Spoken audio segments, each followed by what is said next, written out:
সাদা কুকুর এসে কোনো কথা বললো না, শুধু বললো যে তোর বেটা কোথা। আব্বা বললো আমি জানি না, আর অমনি পকেট থেকে গুলিটা বাই করে পটাম করে আব্বাকে গুলি করে দিল। যখন গুলিটা মেরে দিতে দাঁড়াতে তখন দাঁড়া পড়ে গিয়েছে বুকে হাত দিয়ে, আর বুক দিয়ে রক্ত বেরোতে লাগলো। এমএলএ বিকাশ দত্ত, মৃত্যু সাহায্য কত ভয়ানক হয় তা তোকে আমি হারে হারে টের পাইয়ে দেবো। তুই শুয়োরের বাচ্চা আমার বাবাকে গুলি করে অনেক বড় একটা অন্যায় করলি তুই। ওগো তুমি আমার কাছে একটা কথা শোনো, দেখো এমএলএ সাহেবের সাথে দিনের দিন আমাদের শত্রুতা বেড়েই চলেছে, আর এইভাবে যদি শত্রুতা থাকে তাহলে তো একদিন আমাদেরকে বাড়িতে এসে সবাইকে গুলি করে মেরে দেবে গো। আজকে থেকে শুরু হবে এমএলএ বিকাশ দত্তর সাথে আমার এক কঠিন যুদ্ধ। হয় সেই যুদ্ধই আমি মরবো, না হলে এমএলএ বিকাশ দত্তকে মারবো। ওগো তুমি আমার কাছে একটা কথা শুনবে? আমি আর কোনো কথা শুনতে চাই না, আমি এখন শুধু দেখতে চাই এমএলএ বিকাশ দত্তর লাশ। আমার বাবাকে গুলি করেছে একটা, আর আমি ওর বুকে পুরো একদিন খালি করে দিতে চাই।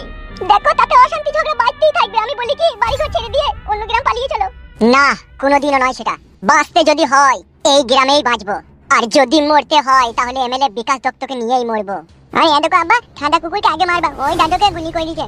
ও সুরের বাচ্চাকে তো যেই মাঠে পানি নাই সেই মাঠে লিগিয়ে ওকে ভর ভর ভর ভর করে জবাই করবো, তবেই আমার নাম ফুটো। তোর নাম ফুটো না হয়ে বৈদ্যমা আমি কইলে আরো ভালো হইতো। ও গাড়িতে চাপা জামাই, ও লরিতে চাপা জামাই, তুই আর কত জ্বালাবি আমাদেরকে? বুড়ি বাপটা কি তোর মইতে বসেছে, সেই দিকে কোনো হুঁশ আছে? ও ফাটা কুকুর বেটা, চোখ দুটো তোর গলিয়ে দেব ওইভাবে তাকাইলে আমার পানে। তুই লাগি তোর বাপকে যে গুলি করে দিয়ে গেল ফাটা কুকুর বেটা, তোর কি জানা দয়া মায়া হয় না? হ্যাঁ ফাটা কুকুর বেটা। দেখেছিস বউ, তোর মা খাটি না আমাকে খাটি ভুল বুঝে। এ মা তুই চুপ গালগালাজি করিস না, ও ঠিক ব্যবস্থা করবে। ও কি ব্যবস্থা করবে? ও সাপে কুকুর বাজ পড়া, ওর বাপটা মরে গেলে তখন চিতাই লিগে চাপাবে নাকি ও? শাশুড়ি মা, আমার বাপকে গুলি করেছে, শুধু তোমার কষ্ট একাই হয়েছে নাকি আমার কি কষ্ট হয়েছে না? রে তোর কি যে কষ্ট হচ্ছে সে আমি বুঝতে পারছি। তুই এখন চাচ্ছিস যে তোর বাপটা মরে যাবে আর বাড়ি ঘরগুলো জমি জায়গাগুলো নিয়ে তখন বসে বসে রাম রাজ্য করে খাবি। ও তুমি বকুনা তো মারা, তুমি যা বুঝো না তাহলে বকুনা, ঠিক আছে? ও ফাটা কুকুর বেটা, তুই যে এমএলএ সাহেবের সাথে শত্রুতা করতে গেলি, তোর বাপকে যে গুলি করে দিল, তোর বাপ যদি মরে যায় তাহলে তো আমি বিধবা হয়ে যাব রে। এ বউ, তুই মাকে মানা কর, তোর মা কথা বুঝে না বানা দুনিয়াতে কিছু। এ মা চুপ না, শান্তি শিষ্টভাবে কথাটা বল না। কি আর শান্তি শিষ্টভাবে কথাটা বলবো? সে জায়গা হসপিটালের বেডে শুয়ে বাপ গো মাগো কইছি দাদা, সব হইলেই কাদা কুকুর বেটার জন্য। শাশুড়ি মা, বাবাকে এমএলএ সাহেব গুলি করেছে, তুমি কি মনে করছো আমি খুব সুখে আছি নাকি? আমার এই বুকের ভিতরটা জ্বলছে প্রতিশোধ নিবার লেগে। ঠিকই বলতে কই দাদি, আব্বাও কাঁদছে, আব্বা এমএলএ সাহেবকে মারবে সেটাই মাকে বলছিল। হ্যাঁ রে মা, হ্যাঁ তুই জামাই অনেক দুঃখ পেয়েছে বাবাকে গুলিটা করাতে। দুঃখটা নাইলে পেয়েছে, কিন্তু দুঃখটা আনার পেছনে তো ওই দায়ী। আমি জানি দুঃখটা আসার পেছনে আমি দায়ী, কিন্তু ভুল তো আমি একবার করেছি বলো, তারপর তো আমি আর কোনো ভুল করিনি। তারপরে ওই খানকি ছেলেরাই সেরকম বাড়িতে টর্চার করে গেছে, এটা আমি মেনে নেবো বলো? আমি এটা মানবো না, আমিও এমএলএ সাহেবকে গুলি করে মারবো। ওই করো গুলি করা করি করো, দি সবাই মিলে মরো একসাথে। আজকে তুমি তাকে গুলি মারতে যাবা, পরশুদিন সে আমাদের কিছু গুলি মারামারি করবে, ওই কই আমরা একদিন সবাই মরবো দেখবা তোমার লিগে। শাশুড়ি মা, আমি বুঝতে পেরেছি তোমার দুঃখটা। সে আমার বাবা হলেও তোমার স্বামী, আর স্বামীর বুকে গুলি বিঁধলে কোনো স্ত্রী তা সহ্য করতে পারে না। আমি এমএলএ সাহেবকে ছাড়বো না, আমি প্রতিশোধ লুবই, তবে আমার নাম ফুটো। বাবা এখন কোন হসপিটালে আছে? তোমার বাবা এখন কাটোয়া মহকুমা হসপিটালে ভর্তি হয়ে আছে। বেশ ঠিক আছে, আমি বাবাকে দেখতে চললাম। মা, এখন বাবা কেমন আছে? কেমন এখন? একটু তো শ্বশুর ভালো আছে, বুকে গুলি করেছিল তো গুলিটা বাই করে দেওয়ার পরে একটু বুকে যন্ত্রণাটা একটু করেছে, একটু ডাক্তার ওষুধ দিয়েছে, ঠিক হয়ে যাবে বলেছে। তো জামাইও কাঁদছিল, মা বিশাল কাঁদছিল। সেটা আমি বুঝতে পারছি ও কাঁদছিল, কিন্তু আর কি দরকার মানুষের সাথে এত ঝগড়া ফাসাদ লাগাবার? তুই বল, আমি কি খারাপ কথা বলছি বল?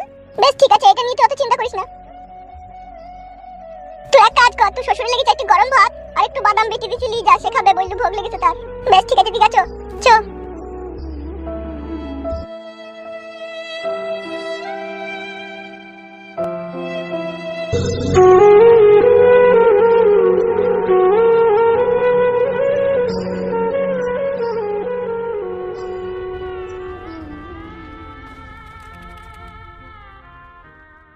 আব্বা কে?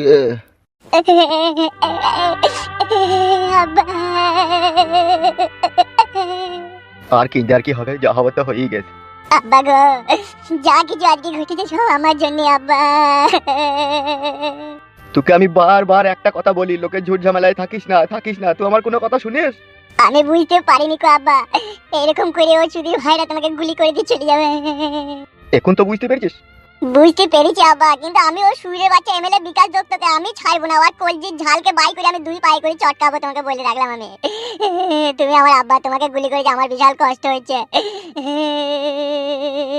চুপ চুপ, কাঁদিস না, চুপ। আমি অন্যায় করেছি, দোষ করেছি, খানকির ছেলেরা তোদের হিম্মত থাকে তো আমাকে গুলি করবে, সুরের বাচ্চারা। চুপ চুপ, বকিস না, তুই একটু সাবধানে থাকবি। সাবধানে তো থাকবো আব্বা, আর তোমাকেও বলে রাখছি আব্বা, আমি এমএলএ বিকাশ দত্তকে ইচিং বিচিং মার দেবো, দেখে নেবা। সব যা হবার হয়ে গেছে, আর ঝুট ঝামেলা বাড়াইতে হবে না, সব তুই সাবধানে থাকবি। আমি সাবধানে থাকবো না আব্বা। আমি এমএলএ বিকাশ দত্তর কলজিকে বাই করে মিক্সচার মেশিনে ভরে জুস বানিয়ে খাবো, তবে আমার জানে শান্তি হবে। চুপ চুপ, কাঁদি না, চুপ। তুমি কিছু খেয়েছো আব্বা? না না, আমি হসপিটালের খাবার খেতে পারি না, গন্ধ করে। তোর মাকে বলেছি তোর বইয়ের হাতে চাইছি ভাত লিয়ে পাঠিয়ে দিবে। আব্বা গো বলি কলা আপেল এনে দেবো আব্বা, খাবা তুমি? না না, এখন ওইসব জিনিস খাওয়া যাবে না, ডাক্তারে বারণ করেছে। বেশ ঠিক আছে আব্বা, তুমি তাহলে থাকো, আমি সন্ধ্যাবেলায় আবার একবার আসবো তোমাকে দেখতে। হ্যাঁ আব্বা। না না, সন্ধ্যেবেলায় আসতে হবে না, তুই সাবধানে থাকবি, আমি ঠিক ভালো থাকবো, তোকে বারবার আসতে হবে না, ওরা দেখতে পেলে অসুবিধা আছে। অসুবিধা তো এবার হবে শুরু আব্বা। ঝুট ঝামেলা করিস না, ঝুট ঝামেলা করিস না। ডাক্তার কি বললো আব্বা, কদিন পর তোমাকে ছাড়বে বললো? এই সেলাইটা শুকিয়ে গেলেই ছেড়ে দেবে। তোমার বিশাল কষ্ট হয়েছে বলো আব্বা, গুলিটা যখন তোমার বুকে ঢুকে গেছে। আমি বাপ, তুই আমার ছেলে, তুই জেনে আমি হাজার কষ্ট সহ্য করবো রে বাপ, কিন্তু তোর কিছু হইলে আমি সহ্য করতে পারবো না, বুঝলি বাপ? সেই জন্য বলছি ওসব ঝুট ঝামেলা করিস না, তুই নিজেকে সাবধানে রাখবি, বুঝলি তো? চারিদিকে আমাদের শত্রু এখন বেরিয়ে চলেছে। বেশ ঠিক আছে আব্বা, তুমি বেশি কথা বলো না, তাহলে আমার বুকে যন্ত্রণা করবে। আমি আসছি আব্বা, হ্যাঁ তুমি তাহলে থাকো। বেশ ঠিক আছে, যা।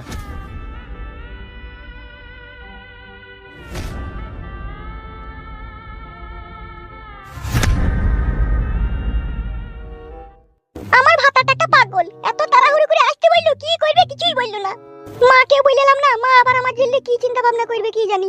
ফোনে বললেই তো পারতো, এত তাড়াহুড়ো করে ডাকলো কেন ও আমাকে? চলে এসো তুমি? হ্যাঁ চলে এসেছি। কি ব্যাপার, কি এত তাড়াহুড়ো করে আসতে বললে তুমি?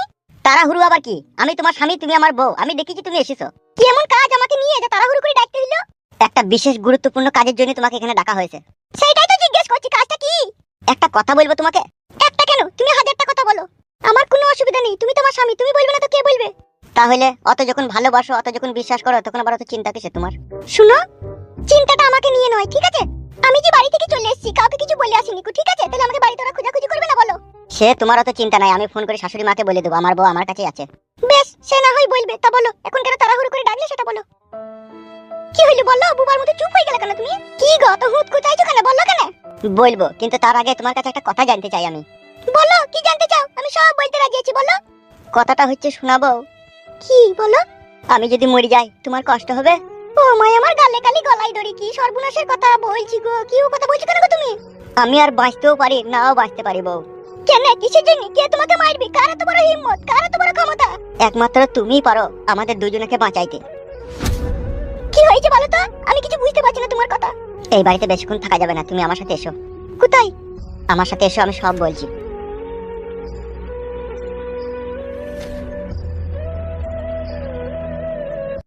বারবার কোন আমাকে এখানে বসিয়ে রেখে দিয়ে গেছে, কোনো আশা কোনো নাম নাই গো। ইয়ার মুকুড়া ও মুড়ি লাগিয়ে বাড়া, আমি বাড়ি পালাই। বাল আমার ভাল লাগে না। কই রে ফালতু, কুত্তা উঠে বসে আছিস বে? নিচেতে মশা লাগছিল বলে উপরে উঠে বসেছিলাম। ও, ফুটো আসে না কোনো? না না, কো এখনো আসেনি তো। ও কি? না বলবো না। বল না, কি বল। ও মেয়েটা কে? এইটা? হ্যাঁ, ওটা আমার বেসন ফাটার যন্ত্র। বেসন ফাটা মানে কি? শালো বৈদ্যুর সাধারণ জ্ঞান বুদ্ধি নাই। না নাই কো, সবই আছে। সবই আছে, তা বেসন ফাটা বুঝতে পারছি না কেন বে? তা বললো কি, তাহলে তো বুঝতে পারবা। বে, বেসন ফাটা মানে আমার বউ বে। বুকাচুদা, রাত 9টা 10টার পরে বউয়ের কাছে যখন শুই আমি, দুই ঠ্যাঙের মাঝখানে যখন ভরি যখন মারি ফটাম ফটাম করে রজ ওঠে না, তাকেই বলে বেসন ফাটাবে। মার বাল, আমি মনে হয় বেসন ফাটিনি নাকি, আমি জানি না নাকি বেসন ফাটা কিরকম রজ হয়। ক্যাক ক্যাক করে রজ হয়। ক্যাক ক্যাক করে তো খাট লড়বে, খাট লুজ থাকলে পারে। ওইটাই তো হয়, তুমি আবার বলছো পটাম পটাম করে রজ হয়। ওই জন্য শালো তোর বউ পালিয়ে গেছে, বেসন খাইতে পারিসনি বলে। আবার তাকাচ্ছিস কি বে? ঠিকই তো বলছি। বেশ ভাই, তোমার কথাই ঠিক না। ওগো, তুমি আমাকে কিসের জন্য এখানে নিয়ে আনলে? তোমাদের আলতু ফালতু কথা শোনার জন্য নাকি? না না, আলতু ফালতু লয়, আমার বন্ধুটা আসুক তারপরে বলছি। কি ব্যাপার, কি রে ফুটো, মন মেজাজ খারাপ কেন? আমার বাবাকে এমএলএ বিকাশ দত্তর লোক সাদা কুকুর গুলি করেছে। এ তুই কি বলছিস কি ফুটো? ঠিকই বলছি ভাই, বাবা হসপিটালে ভর্তি হয়ে আছে, বুকে গুলি করেছে। দিয়ে তোর বাবা এখন কেমন আছে? বাবা এখন হসপিটালের বেডে শুয়ে আছে। শালা খানকি ছেলে শুয়ে আছে, এমএলএ বিশাল জালিম লোক, কোনো জানে ময়া দেয় না ও শালোর। এটা সহ্য করা যায় বল?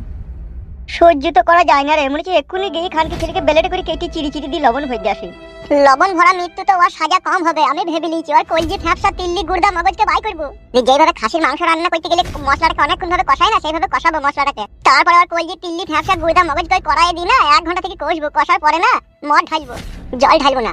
তারপর সেই রান্না করা কলজি তিল্লি ফ্যাপসা গুড়দা মগজকে না পাড়ার কুকুরকে শাল পাতায় করে খাওয়াবো। ওই যে হারামি লোক, ওকে অমন ধারা মারাই দরকার, বুঝলা ফুটু ভাই? এটা তোর বউ নাকি, লিয়েছি নাকি তোর বউকে? হ্যাঁ। যে বৌদি কেমন আছে, ভালো আছে তো বৌদি?